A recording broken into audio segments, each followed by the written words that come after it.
Profit করলাম, তারপর জানা গেল যে প্রচুর পরিমাণ ট্যাক্স দিতে হচ্ছে। কেবলমাত্র আমি ধরো 364 দিনে সেটা বিক্রি করে দিয়েছি, 365 দিন অবধি মানে সেই স্টক ধরে রাখার ধৈর্য আমার ছিল না। সেক্ষেত্রে তাকে 20% অবধি বর্তমান অবস্থা থেকে তাকে অতিরিক্ত ট্যাক্স দিতে হবে।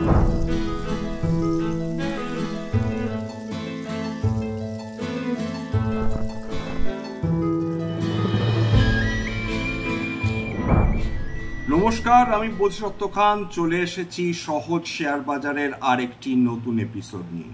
প্রিয় বন্ধুরা, আশা করি সবাই ভালো আছেন এবং সুস্থ আছেন। আজকের আমরা আলোচনা করব যারা নতুন বিনিয়োগকারী, শেয়ার বাজারে বিনিয়োগ করার জন্য যেটা প্রয়োজন সেটা হচ্ছে প্রথমে শেয়ার বাজার সম্বন্ধে বেসিক্সগুলো জানা, অর্থাৎ শেয়ার মার্কেট মানে কি, শেয়ার কাকে বলে, বিভিন্ন কোম্পানি তারা কি কাজ করে, কোন কোন সেক্টরে কোন কোন কোম্পানি অপারেট করে, কোন কোন সেক্টর বর্তমানে ভালো করছে, কোন কোন সেক্টর গত কয়েক বছর ধরে ভালো করেনি, কোন কোন সেক্টরের ওপর সরকারের নজর রয়েছে, এই সমস্ত কিছু কিন্তু একজন বিনিয়োগকারীকে জানতেই হবে। এছাড়া শেয়ার বাজারে বিনিয়োগ করার ক্ষেত্রে আরেকটি যেটি গুরুত্বপূর্ণ ব্যাপার সেটা হচ্ছে একটি কোম্পানির কত আয় হচ্ছে, একটি কোম্পানির কত ব্যয় হচ্ছে, একটি কোম্পানি কি পণ্য তৈরি করে, একটি কোম্পানি যখন পণ্য তৈরি করে বাজারে বিক্রি করে সে পাওনাদারদের কাছে টাকা কতদিনে মেটায়, এবং সেই কোম্পানি যদি কারোর কাছ থেকে টাকা পায় সেটা কদিনে কোম্পানি তাদের কাছ থেকে সেই টাকাটা নিজেদের কাছ থেকে নিয়ে আসতে পারে। একটি কোম্পানির ফ্রি পজিটিভ ক্যাশ ফ্লো, অর্থাৎ খাতা কলমে প্রফিট রয়েছে কিন্তু এখনো হাতে টাকা আসেনি, সেটা কিন্তু কেবলমাত্র প্রফিট। কোম্পানি যাদের কাছ থেকে টাকা পাবে তাদের কাছ থেকে যখন হাতে টাকা পেয়ে যাচ্ছে, কোম্পানির পকেটে যখন টাকা ঢুকছে, সেই কথা সেটা হচ্ছে ফ্রি পজিটিভ ক্যাশ ফ্লো। এই জিনিসগুলো আস্তে আস্তে শিখতে হবে। এছাড়া কোম্পানির বিভিন্ন রেশিওস, কোম্পানির ইনকাম স্টেটমেন্ট, কোম্পানির ব্যালেন্স শিট, কোম্পানির অ্যাসেট, কোম্পানির ডেট টু ইকুইটি, এই সমস্ত কিছু আমাদের জানতে হবে। এবং তার ম্যানেজমেন্ট যে প্রফিট করছে তার কতটা অংশ ডিভিডেন্ড হিসাবে বিনিয়োগকারীদের ফেরত দিচ্ছে, কতটা টাকা তারা বিজনেসে রিইনভেস্ট করছে, কোম্পানি কি আরও তাদের ব্যবসা বৃদ্ধি করার চেষ্টা করছে কিনা। একটি কোম্পানি যদি ব্যবসা বৃদ্ধি না করতে পারে ফার্দার, সেক্ষেত্রে কোম্পানি যে টাকা তারা প্রফিট করছেন সেই টাকাটাকে নিয়ে এক্স্যাক্টলি কি করছে। বর্তমানে বাজারটাতে ডেফিনেটলি কিছু অবশ্যই প্রচুর সংখ্যক নতুন বিনিয়োগকারী আসছেন, এটা দেখে যে গত 4 বছরে শেয়ার বাজার ডেফিনেটলি খুব ভালো পারফরমেন্স করেছে। কিন্তু তাদেরকে এটাও জানতে হবে যে তারা যদি একটি শেয়ার কেনেন কত সময়ের জন্য কিনছেন, এইগুলো বিনিয়োগকারীদের অবশ্যই জানতে হবে। কারণ প্রফিট করলাম, তারপর জানা গেল যে প্রচুর পরিমাণ ট্যাক্স দিতে হচ্ছে। কেবলমাত্র আমি ধরো 364 দিনে সেটা বিক্রি করে দিয়েছি, 365 দিন অবধি মানে সেই স্টক ধরে রাখার ধৈর্য আমার ছিল না। সেক্ষেত্রে তাকে 20% অবধি বর্তমান অবস্থা থেকে তাকে অতিরিক্ত ট্যাক্স দিতে হবে মোট জিনিস যেটা প্রফিট তিনি করেছেন। এইগুলো নতুন বিনিয়োগকারীদের আস্তে আস্তে শিখতে হবে। আরেকটা ব্যাপার যেটা দাঁড়াচ্ছে, যেটা খুব ভুল ধারণা, সেটা হচ্ছে যে শেয়ার বাজারে প্রচুর টাকা না থাকলে শেয়ার বাজারে বিনিয়োগ করা যায় না। এটা অত্যন্ত একটা ভুল ধারণা। এই ভুল ধারণা বাঙালি বিনিয়োগকারীদের থেকে মন থেকে এটাকে অবশ্যই বিদায় করতে হবে। একজন মানুষ ইচ্ছে করলে তিনি শেয়ার বাজারে 1000 টাকাও বিনিয়োগ করতে পারেন, মাসে 5000 টাকাও বিনিয়োগ করতে পারেন, 1 লাখ টাকাও বিনিয়োগ করতে পারেন। যার যেরকম ক্ষমতা সেই অনুযায়ী একজন মানুষ অবশ্যই শেয়ার বাজারে বিনিয়োগ করতে পারে। এবার ব্যাপারটা কি দাঁড়াচ্ছে, একটা কথা রয়েছে যে জলে নামবো বেনি ভেজাবো না, এটা হয় না। অর্থাৎ একজন বিনিয়োগকারীকে যদি সত্যি সফল হতে হয় তবে কিন্তু তাকে শেয়ার বাজারে অবশ্যই শেয়ার বাজারকে একটি গুরুদক্ষিণা দিতে হবে। সেটা গুরুদক্ষিণাটা কি? গুরুদক্ষিণাটা হচ্ছে যন্ত্রণা, ক্ষতি এইগুলো সহ্য করাটাই হচ্ছে গুরুদক্ষিণা। একজন বিনিয়োগকারী সারা জীবনে একবারও লস করেননি বা করবেন না, এটা অসম্ভব। সুতরাং বিনিয়োগকারী কখনো না কোনো শেয়ারে ডেফিনেটলি লস করবেন, তার সেই ক্ষতি হবে, তার যন্ত্রণা হবে, তাকে সেটা সহ্য করতে শিখতে হবে। কারণ ইকুইটি মার্কেট কিন্তু ফ্রট উইথ রিস্ক, এটা কিন্তু মাচ রিস্কিয়ার অ্যাসেট অন্যান্য অ্যাসেটের তুলনায়।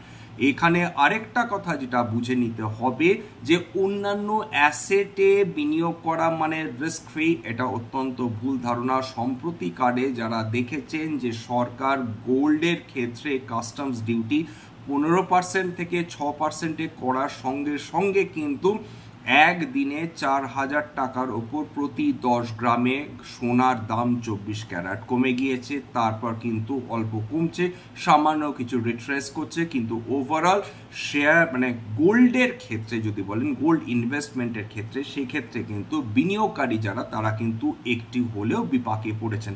অর্থাৎ আন্ডারলাইং রিস্ক প্রত্যেকটা অ্যাসেটেই থাকে, সেটা সোনা বলুন বা বন্ডস বলুন, ফিক্সড রিটার্ন অ্যাসেট, সেখানে কিন্তু ইনফ্লেশনের ভয় থাকে, যেটা তার প্রকৃত যেটাকে বলে যে তার রিটার্নটার মধ্যে খেয়ে যায়। অর্থাৎ বিভিন্ন অ্যাসেট, ক্রিপ্টোকারেন্সি যেমন সেটা আনরেগুলেটেড অ্যাসেট, তার কোনো কন্ট্রোলিং সেন্ট্রাল কন্ট্রোলিং এজেন্সি নেই, তার কোনো আন্ডারলাইং অ্যাসেট নেই। ইকুইটিও সেরকমই একটা রিস্কিয়ার অ্যাসেট। সেইখানে কিন্তু বিনিয়োগ করতে গেলে একজন বিনিয়োগকারীকে প্রথমে বুঝে নিতে হবে যে সত্যি তার কতখানি ক্ষতি সহ্য করার ক্ষমতা রয়েছে। যেসব মানুষ একদিনে একটি শেয়ার বিনিয়োগ করার পর যদি দেখা যায় 3-4% পতন হলে তিনি সারা রাত ঘুমোতে পাচ্ছেন না, সারা রাত দুশ্চিন্তায় ছটফট করছেন, সেই ধরনের মানুষের জন্য কিন্তু অবশ্যই শেয়ার মার্কেট বা ইকুইটি মার্কেট নয়। সেক্ষেত্রে তার কম্পারেটিভলি লেস রিস্কিয়ার অ্যাসেটে থাকাই ভালো। আরেকটা যেটা ব্যাপার দাঁড়াচ্ছে সেটা হচ্ছে মিউচুয়াল ফান্ডের সঙ্গে শেয়ারের যে বেসিক ডিফারেন্স, সেটা হচ্ছে মিউচুয়াল ফান্ডে একজন মানুষকে কোনো চিন্তা করতে হচ্ছে না, তার কারণ সেই ফান্ড, সেই মিউচুয়াল ফান্ড স্কিম যেখানে তিনি বিনিয়োগ করেছেন সেটা কোনো না কোনো প্রফেশনাল ফান্ড ম্যানেজার চালনা করছেন। তিনি নির্দিষ্ট একটা কয়েকশো স্টকের মধ্যেই কিন্তু সেই মিউচুয়াল ফান্ড স্কিমটা বা পোর্টফোলিওর মধ্যে সেই ধরনের শেয়ারসগুলো কিনছেন।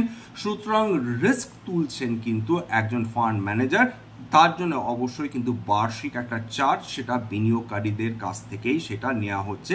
অবশ্য বিনিয়োগকারীরা একটা ভাবে নিশ্চিন্ত হচ্ছেন যে সেটা কিন্তু প্রফেশনাল ফান্ড ম্যানেজাররা, তারা কিন্তু প্রফেশনালি ম্যানেজ করছেন সেই রিস্ক, এবং সেই রিস্ক অ্যাডজাস্টেড রিটার্ন তিনি তার বিনিয়োগকারীকে দেওয়ার চেষ্টা করছেন। শেয়ারের ক্ষেত্রে যেটা ব্যাপার দাঁড়াচ্ছে, সেক্ষেত্রে যিনি বিনিয়োগ করছেন তিনি ফান্ড ম্যানেজার, তিনি তার পোর্টফোলিও তৈরি করছেন, তিনি রিস্ক নিচ্ছেন, এবং রিস্ক নিচ্ছেন যেটা, সেটা ভার বা দায়িত্ব কিন্তু তারই। কারো কাছ থেকে দয়া করে টিপ নেবেন না, সাজেশন নেবেন না, হট স্টকস যেগুলো বলে চালনা, মানে যেগুলো বাজারে চালু আছে সেই সবে দয়া করে যোগদান করবেন না। হট স্টকের জন্য এই টেলিগ্রাম চ্যানেল জয়েন করুন, এই হোয়াটসঅ্যাপ গ্রুপ জয়েন করুন, সেইগুলো থেকে বিরত থাকুন। কারণ আপনারা জানেন না যে এই ধরনের টেলিগ্রাম চ্যানেলস বা হোয়াটসঅ্যাপ গ্রুপ কারা চালনা করছেন। চেষ্টা করুন সেবির রেজিস্টার্ড যারা অ্যাডভাইজার্স রয়েছে তাদের কাছ থেকে পরামর্শ নিতে, তাদের সঙ্গে নিজেকে অ্যাসোসিয়েট করতে। সুতরাং তারা ডেফিনেটলি আপনাকে সুপরামর্শই দেবেন, এটা বলা যেতে পারে। কিন্তু ওভারঅল যদি লক্ষ্য থাকে আপনি সম্পদ সৃষ্টি করবেন, সেক্ষেত্রে কিন্তু দীর্ঘমেয়াদী বিনিয়োগই কিন্তু একমাত্র উপায় যেখানে একজন মানুষ অবশ্যই সম্পদ সৃষ্টি করতে পারেন। যারা লোকসভা ইলেকশনের রেজাল্টের দিন দেখেছেন, সেখানে নিফটি এবং সেন্সেক্স 6%-এর কাছাকাছি পতন দেখেছিল। সেখানে বহু স্টক 20-25% সেগুলোতে সংশোধন এসছিল মাত্র একদিনে।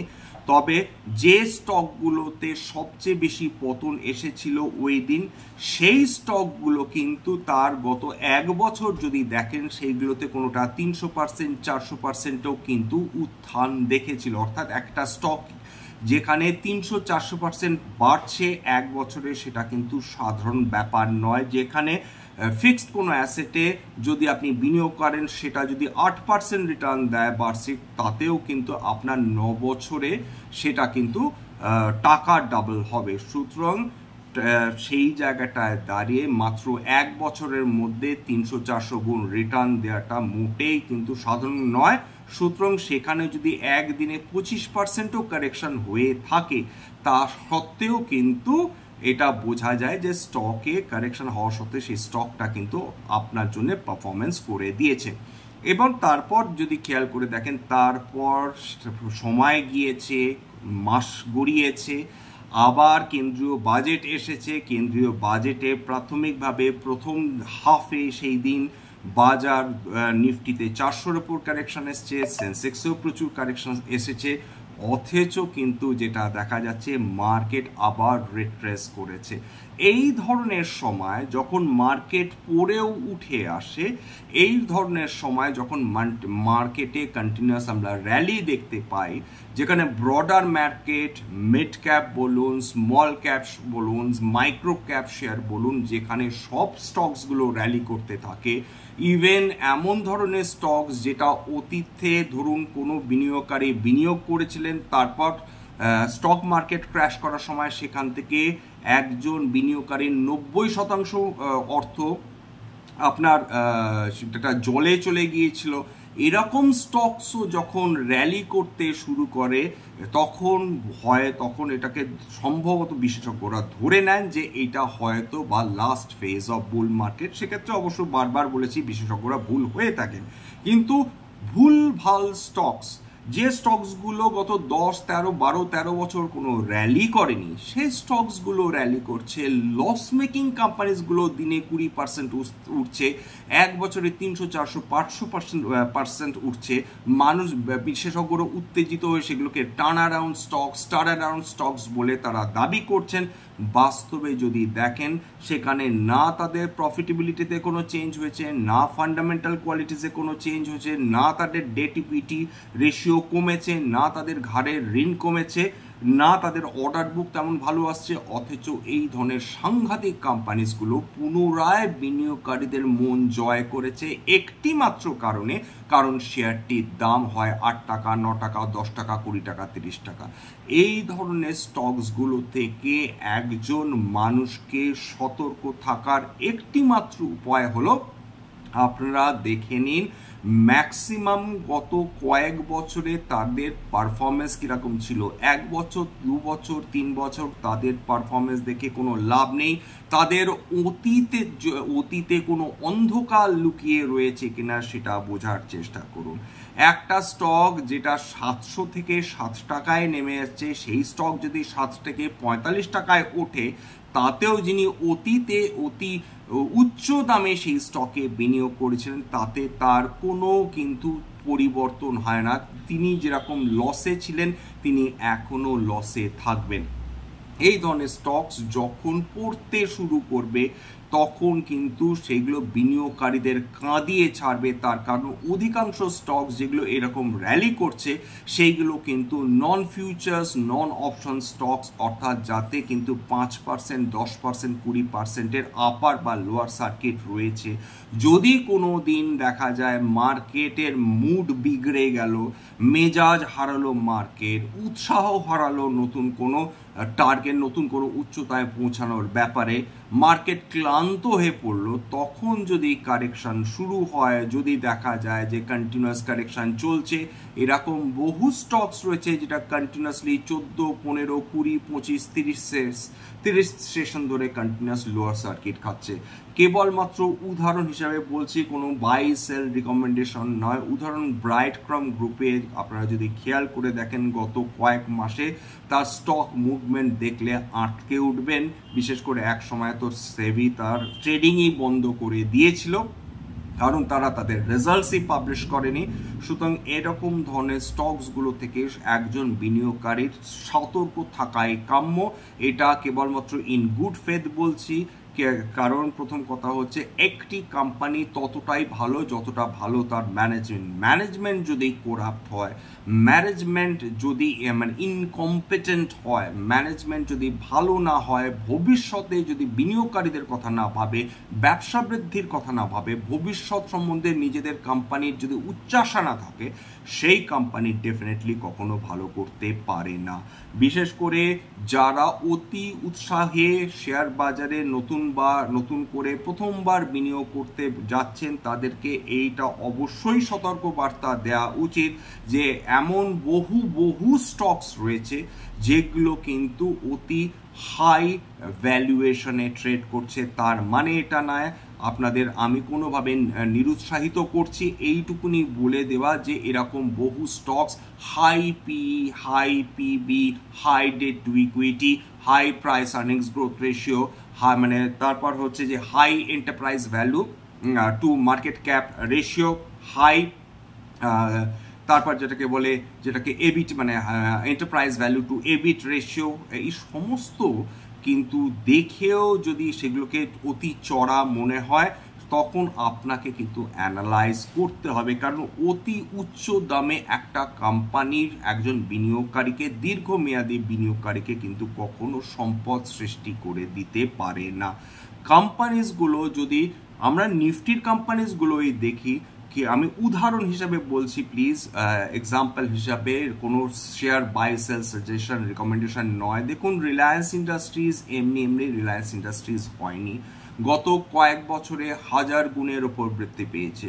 টাটা মোটরসের কথা বলুন, টিসিএস বলুন, ইনফোসিস বলুন, এদের কিন্তু বেশ খানিকটা সময় লেগেছে, ডেফিনেটলি কয়েকশো গুণ রিটার্ন এরা বিনিয়োগকারীদের দিয়েছেন, কিন্তু তার জন্য তাদের কিন্তু বেশ খানিকটা সময় অপেক্ষা করতে হচ্ছে, কাউকে 20 বছর, 25 বছর, 30 বছর। তো সেই পিরিয়ড অফ টাইম যারা ধরে রেখেছেন তারা নিঃসন্দেহে তারা সম্পদ সৃষ্টি করেছেন। এরকম বহু কোম্পানি আসবে, এরকম বহু কোম্পানি নিফটি থেকে বেরিয়ে যাবে, তারা প্রচুর সম্ভাবনায় কোম্পানি হয়তো নিফটি নেক্সট 50, নিফটি 500, এই ইউনিভার্স এইগুলো থেকেই হয়তো ভবিষ্যতে যেগুলোকে লার্জ ক্যাপ কোম্পানিজ বলা হয় সেরকম তৈরি হবে।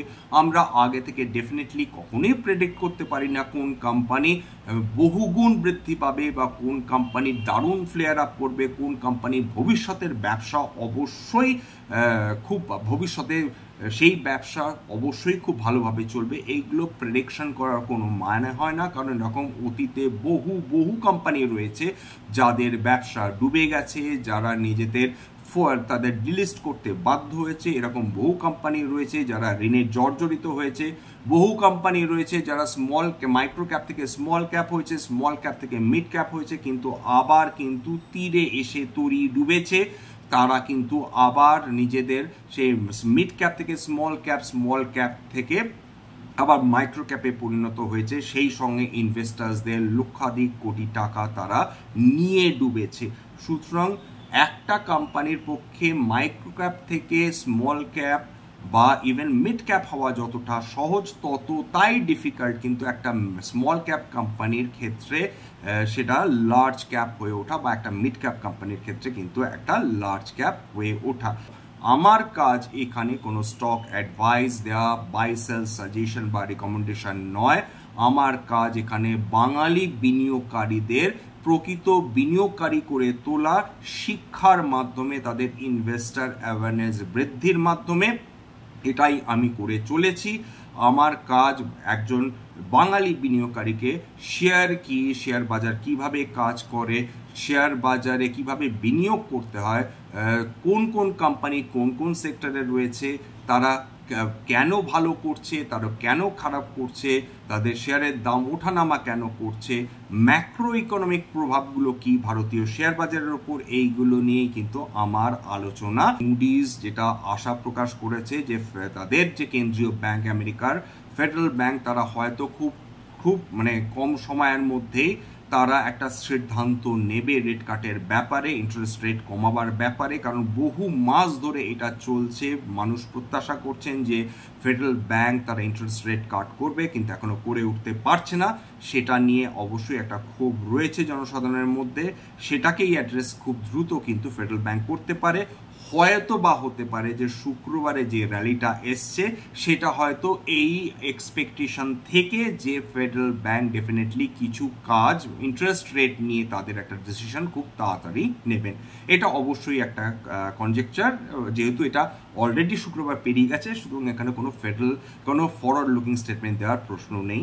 আরেকটা কথা যেটা বলে রাখি, যে স্টকসগুলো কেবলমাত্র উদাহরণ হিসাবে দিলাম, এটা কিন্তু কোনো স্টকের বাই সেল রিকমেন্ডেশন না। কখনো আমার কথা শুনে কিনতে যাবেন না, নিজের রিসার্চ করুন, বিশেষজ্ঞর পরামর্শ নিন, তবেই কিন্তু সিদ্ধান্ত নেবেন। এটা কেবলমাত্র আমি কিন্তু উদাহরণ হিসাবে নিয়েছি। আর এটাও হতে পারে যে স্টকসগুলোর নাম উদাহরণ হিসাবে নেওয়ার সময় এসেছে, তাতে আমার বা আমার পরিবারের হোল্ডিং থাকলেও থাকতে পারে। ভবিষ্যতে যদি আমরা নতুন করে সেই স্টক কিনি বা সেই স্টক বিক্রি করি, তাহলে কিন্তু আগাম বিজ্ঞপ্তি দিয়ে কিনতে বা বিক্রি করতে পারবো না। আরেকটা কথা যেটা আমি সবসময় অনুরোধ করি, সেটা হচ্ছে প্লিজ যদি এই ধরনের এপিসোড আপনাদের সত্যি মনে হয় বাঙালি ভাই বোনদের কাজে লাগবে, তাহলে নিজের গ্রুপে শেয়ার করে দেবেন, নিজেদের ভাই বোন বা আত্মীয় স্বজনের সঙ্গে শেয়ার করে দেবেন, এবং প্লিজ একটা লাইক দেবেন এবং অবশ্যই সাবস্ক্রাইব করবেন। বহু মানুষ দেখেন কিন্তু সাবস্ক্রাইব না করে চলে যান। তাদেরকে একান্ত অনুরোধ, সত্যি যদি মনে হয় এটা গুরুত্বপূর্ণ আপনাদের জীবনে হবে বা হয়ে উঠতে পারে, তাহলে অবশ্যই সাবস্ক্রাইব করুন। এই আজকের এত পর্যন্ত, নমস্কার।